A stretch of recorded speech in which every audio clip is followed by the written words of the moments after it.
Hey, greetings, everyone. Lieutenant Colonel Alan West here, and welcome to the Steadfast and Loyal program. You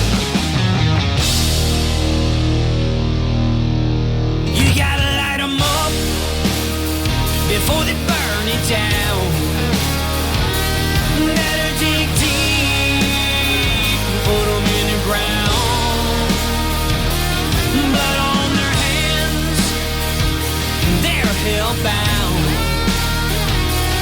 Save us all. Ooh, they're gonna burn it down. Save us all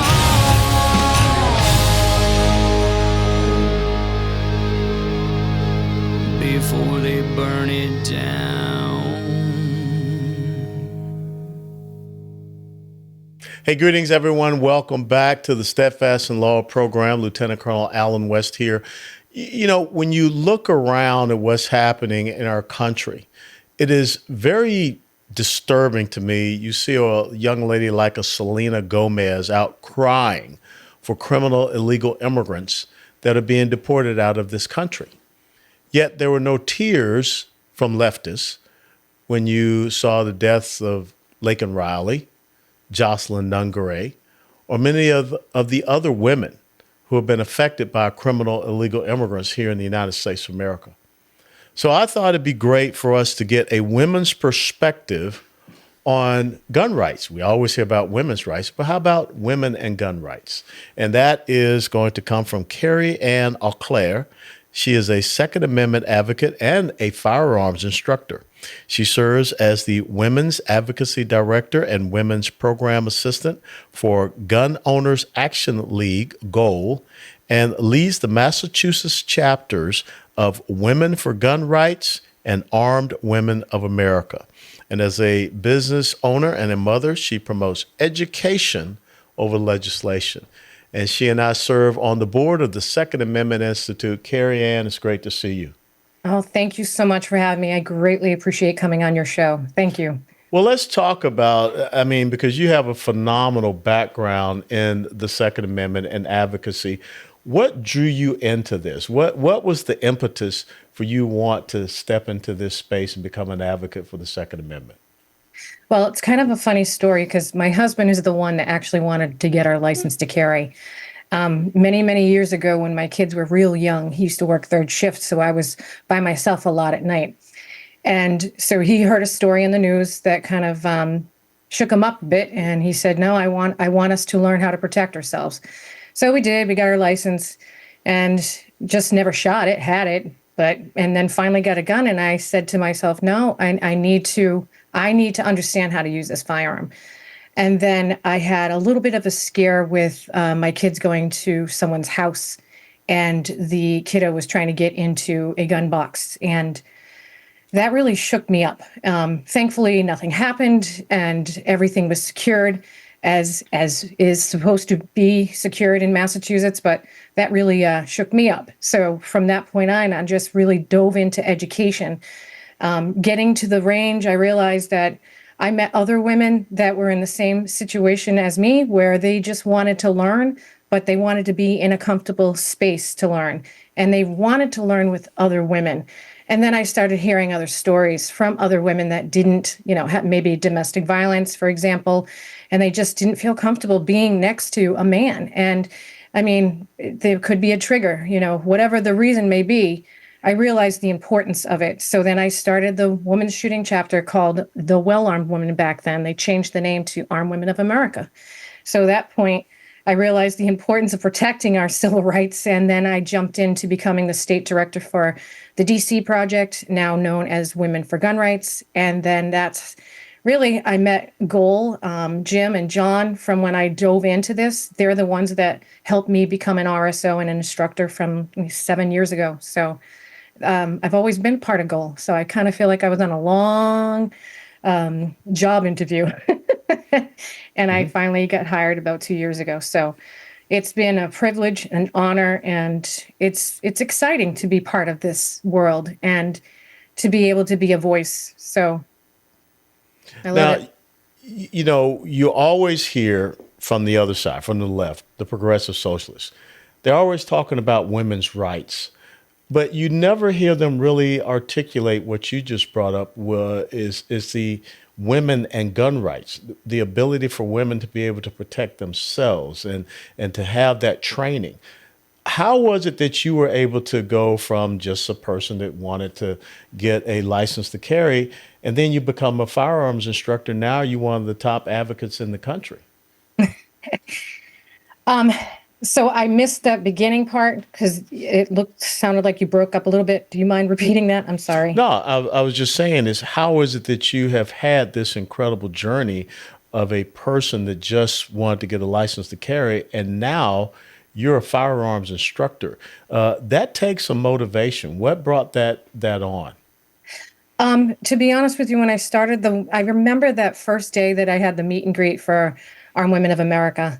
And I cannot tell you, when I got home, I realized that the women that came to that meeting that night, the stories that they told me, the excitement on their face, it just totally made me realize the importance of it. And it became a passion for me. And I almost felt like I had to protect not only my civil rights, but every single lady that I train. They have a story, they have their why story, and sometimes I know about it and sometimes I don't. And it was just such an honor to be able to be part of that process and seeing a woman on the range, scared and taking that first fire, that first shot, and just looking at me and saying, "Did I just do that?" I'm like, "Yes, you did." And you're taking your power back. You're not a victim anymore. And you are a survivor. And just those words alone made them feel more comfortable and confident with their firearms. And I feel like I did my job. And it's not really a job, it's a passion, I should say. And I'm just so thrilled to be part of that. So I don't know if that answers your question completely, but No, it does. And are you seeing more women get involved in the Second Amendment world and the shooting sports also? yes. And so I'm glad that you said that because I've had a lot of ladies actually join the chapter, become members of the range itself, and then realize that there's other things at the club that they wanted to be part of. We have I forget what they call it, the cowboy shoot, I think they call it. Hmm. So I have a couple ladies that go there in the summertime when they hold those events, and it's great. And they actually followed me too. So I started doing some IDPA stuff. And so they wanted to find out about it and some more defensive stuff, and they want to find out more about it. So yeah, it's been it's fun to watch them grow and realize it's not just about protection, and you can really have a lot of fun. You know, the thing that I look at, especially now we're on the backside of this last election cycle, you hear a lot of talk about women's rights. And of course, for the left, the women's rights is always about, dismembering a baby in the womb. Do you think that we are starting to get to a point where we hear more about women and gun rights? Yes, and I'm glad that you brought that up because I've talked about this before, and I've gotten yelled at by some of the men saying, it's our right too. And you're right. It's both rights. It's a civil right. It's for everybody. But when you put a firearm on a woman's hip, it creates an equalizer. I am small. I am not tall. I'm not big. I am tiny. And there are other women out there that are smaller than me. And we're protectors and we're out with our children and we have that right. It's a woman's right to be able to protect ourselves and our family. And taking that away from us it's not making safer communities at all. We become targets. It's interesting because you just penned an incredible article on that topic. Kind of give us your thoughts that inspired you to do that article. So when I started traveling with Women for Gun Rights, I'm usually with a large amount of women. So it's like 60, 70 women. And then I realized that when I started traveling for Goal, and I'm literally by myself in an Uber, I'm not with other women. When I went to Philly, I'm by myself in an Uber.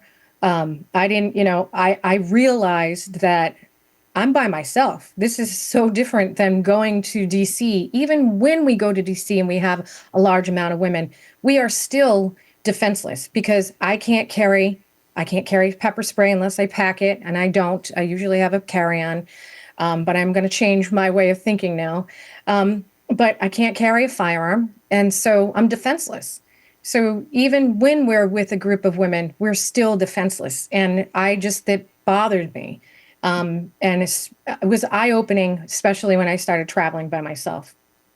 You know, you were recently in Washington, D.C., and tell us about the episode where some homeless gentleman, I guess, was following some of the people in your entourage into a hotel.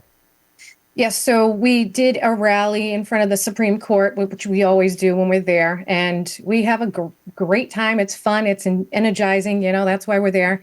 And all of a sudden, we started noticing that there was a homeless guy, and he was walking kind of through the crowd, and we're all watching him, and he seemed harmless enough.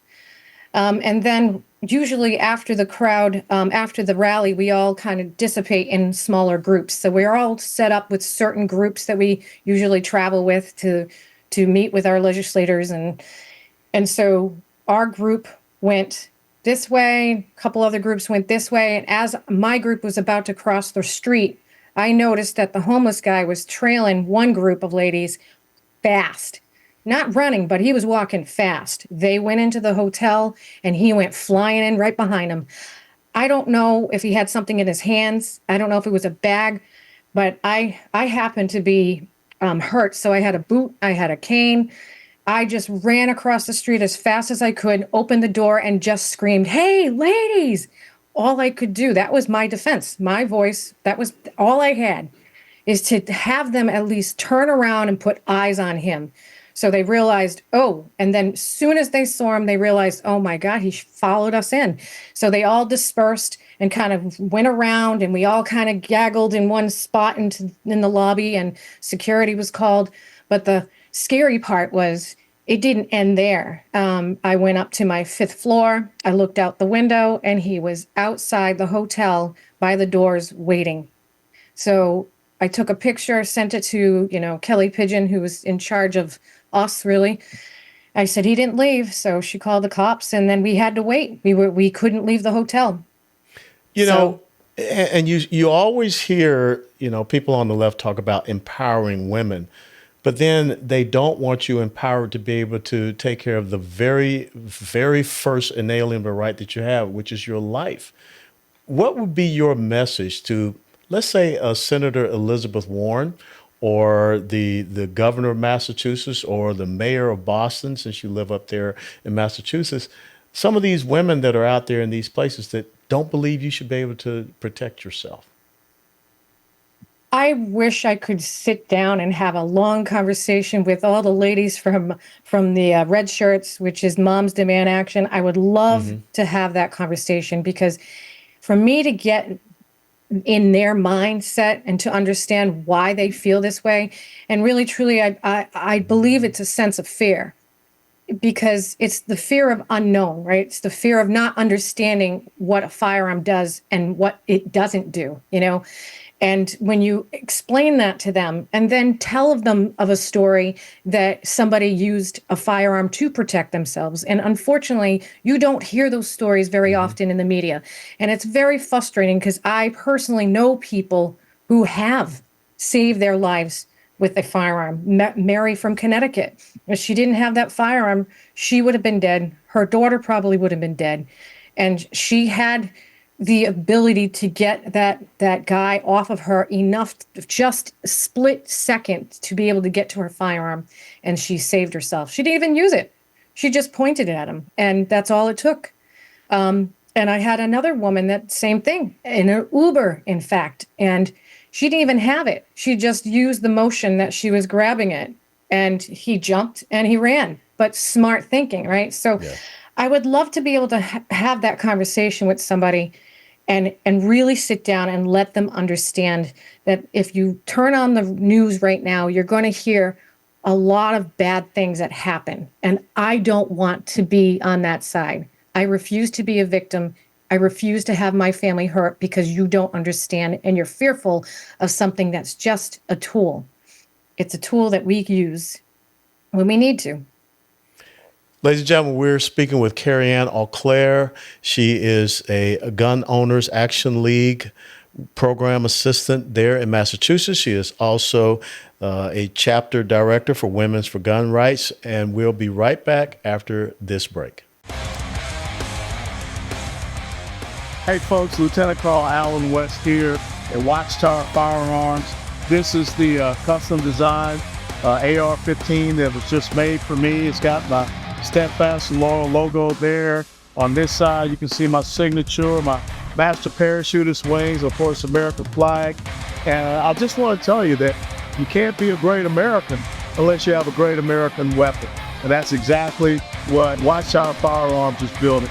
Great American weapons, all American parts, manufactured right here in the great state of Texas. And oh, by the way, let me see, where is the serial number on this one? TX 1836. If you're from Texas, I think you know what that means. God bless you. God bless Watchtower. Hit, dead center. Yes.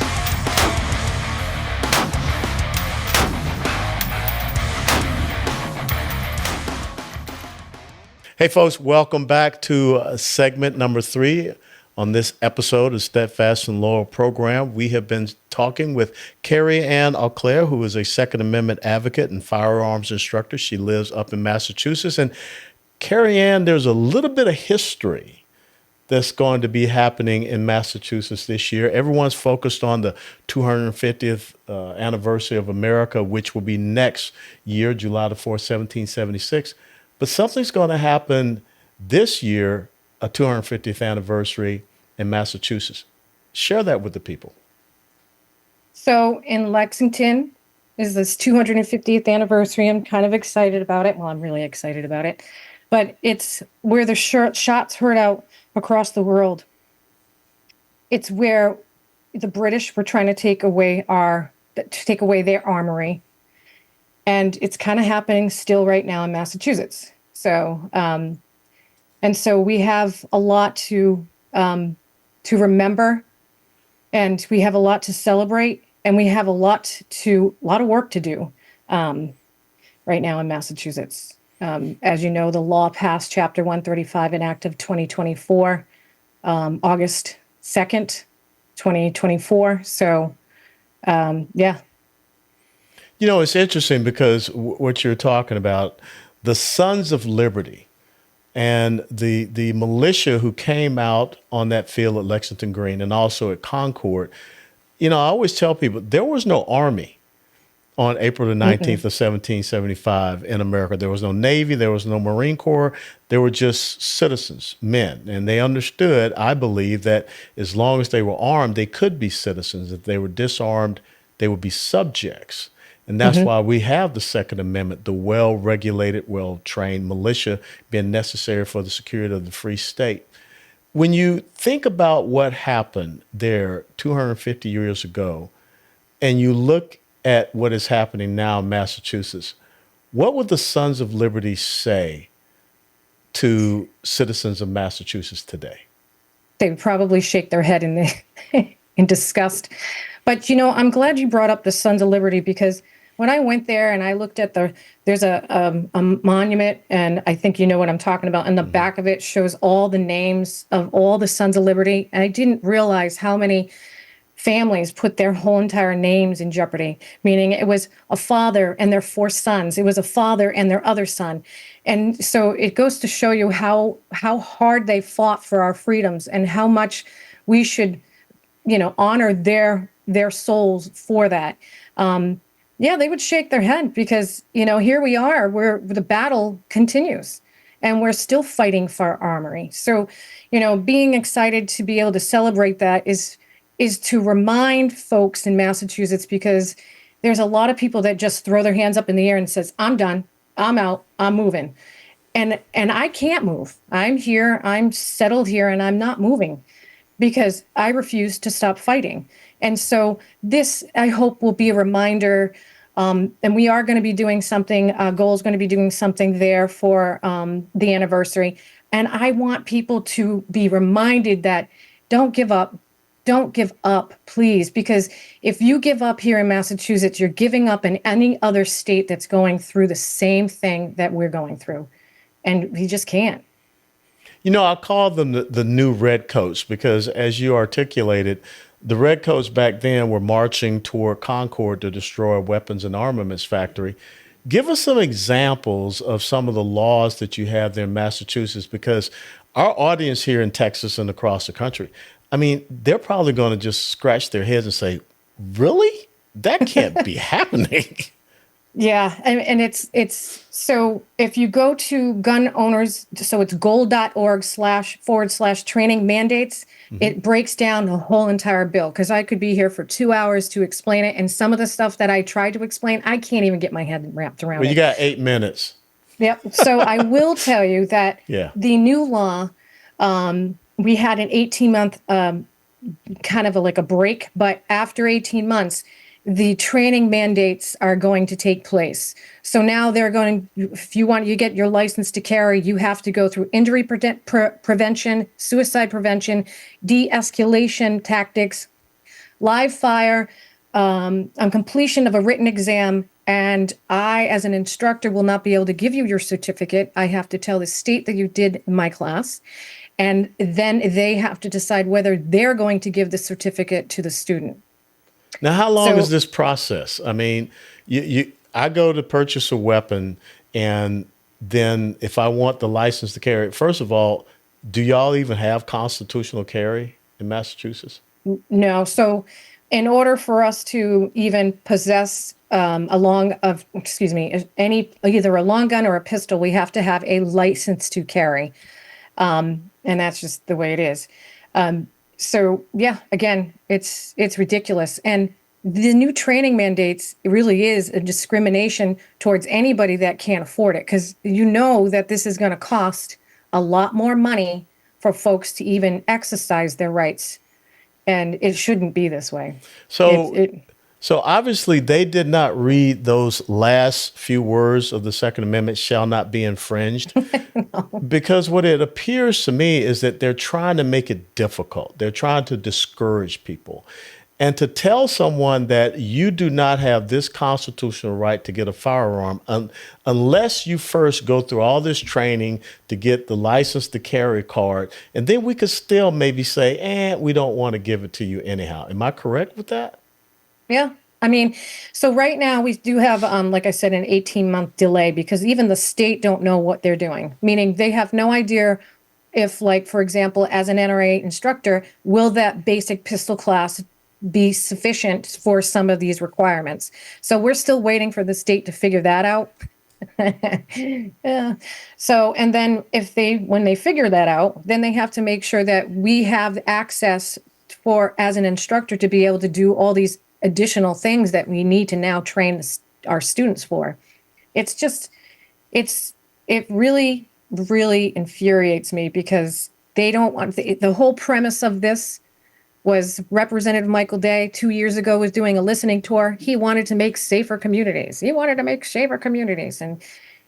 it really is not. It's doing the exact opposite. And you think that the bad guys on the street are going to look at this bill and go, oh, I can't do that because the law says so. No, they don't follow the rules. They don't follow the regulations.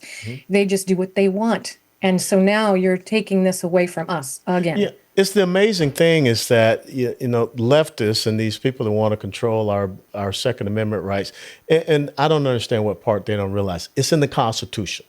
It's a right, and again, shall not be infringed. But these things that they come up with, only people with a conscience, only legal, law-abiding citizens are going to pay attention to it. I could almost guarantee you that a criminal illegal immigrant is not going to sit down and read that statute in Massachusetts and say, I probably should not be walking around here carrying this pistol. To me, if you want to talk about safer communities, you're making unsafe communities, because you're restricting people from being able to protect themselves. Now, you said you're a small person. Are you able to carry a police officer on your hip? No, that would be kind of, no. I just, and so it's perplexing to me that folks don't understand, because we have the same problem here in Dallas, where we had city council members that were fighting against changing the city ordinance to ensure that we had the right ratio of police officers per every 1,000 citizen. Why don't folks, you feel, and again, this comes back to what we talked about in the first segment, why don't people understand, especially if you're talking about women's rights, don't you think women have the right to life? Exactly. Yep. Exactly. It just doesn't make any sense to why. And you said something earlier too about how again, we were talking about they're making unsafe communities. And, I don't, going back to that, when you talked about the illegal immigrants in Massachusetts, they arrested, I think, 4 of them. One of them was convicted 17 times and let back out on the street. And one of them was a rapist. Another one was part of some cartel or something, And so if these people that really honestly think they're trying to make safer communities by restricting our gun laws, they should really take a really hard look at really what's going on in all our states. It's because I'm sure my state's not the only one where they keep letting these people back out on the street again. And we see it a lot. For a woman in Rhode Island, she had a domestic violence situation happen. She put in a restraint order against him. They let him out. He had a gun that he had somehow, and he went to the house and killed her in front of her kids. And so it goes to show you that letting these people out it's not solving anything. And again, a restraining order is just a piece of paper. That begs the question. You brought up this group, which is Michael Bloomberg, former mayor of New York City, billionaire. I'm sure he's got all kind of safety and armed guards surrounding him. But Moms Demand Action, where were they when this woman was killed by someone that she had a restraining order on? Where's the action that they demanded in that case? Yeah. And so, yeah, go ahead. I went to a listening tour with Rep Day almost 2 years ago, and one of the subject was domestic violence. And it was a woman that got up from Moms Demand Action, who in fact was a survivor, and she said she told her story. So I waited. I got up and I said, "I feel bad for you, but if you had a firearm on your hip, I guarantee you wouldn't have gone through that." And they all gasped, and someone said, "If I had a firearm on my hip, he would have used it against me."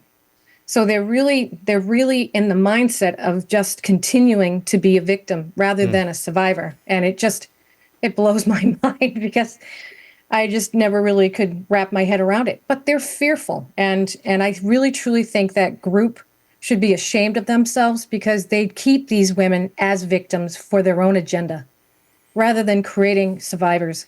And it's sad. That's the unfortunate self-licking ice cream cone, that you have to keep women as victims, so in order to continue to perpetuate your existence as an organization that does nothing but keep them as victims. As we get ready to close out, how can people follow you out there? How can people maybe invite you to another state to come and do some training and speaking? How can folks get in touch with Kerrie Ann Auclair? Well, I'll make it easy. You can email me at kerrie@gold.org. So that's KERRIE at gold.org. And you can check out the Gold website. I also have an email for my own private business. And that's also part of my YouTube channel, which is Sisters in Arms, a firearms story. So you can email me there at waystobempowered@gmail.com. Kerrie Ann, I want to tell you, thank you so much for all that you do. It's a pleasure and an honor to serve with you on the board of the Second Amendment Institute, and I look forward to seeing you sometime soon. Ladies and gentlemen, please get in touch with Kerrie Ann Auclair if you want to have someone that is knowledgeable on the Second Amendment and an awesome firearms instructor. I'm scared to go shooting against her because she might outshoot me. So God bless you, Kerrie Ann, and Thank you. I look God forward bless to seeing you. you. Thank you. Thank you so much. We'll be right back after these messages. Before they burn it down.